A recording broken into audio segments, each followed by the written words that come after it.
Welcome to a late night garden in Devon. It's just about 5 after 11 my time, Atlantic, and I just realized, standing here, and I heard some crashing around in the bushes over there, and I was like, deer, and I was like looking at my plants here that I just put out here. Deer are going to eat that. And I also realized I didn't bring in my other plants, so I'm asleep on the watch here. I don't know, I gotta cover that, I think, with that other big one for the night, and then the other one, I'm not too sure what I'm going to do with that yet. If I can find some chicken wire around here, I might be able to put that over top of it and try and protect it that way just for now. But I gotta figure out a way. That was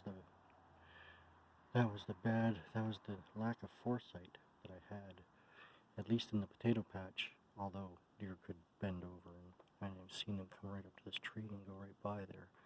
So they could just lean in there and munch that right out. So I gotta do some planning, but right now I gotta do some securing, like for gloves. Okay, I think we're all secure. This is the, which one is this? Gosh dang it. The, scarlet beans. The other ones are the Romano. These guys are in here for the night. And then outside here, these are solar lights, you know. These are solar lights that are lighting my room. They're great.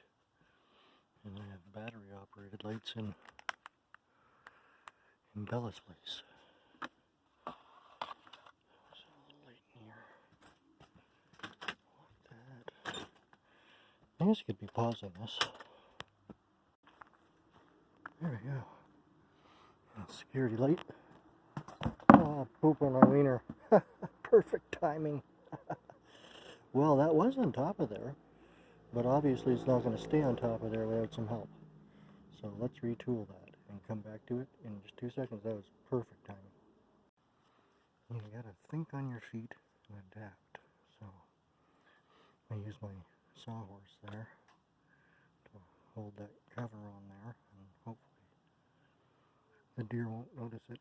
And then the other one's inside safe for the night, and then I'm gonna have to think about some kind of other chicken wire structure here to protect the beans. God damn it, I'm glad I noticed that.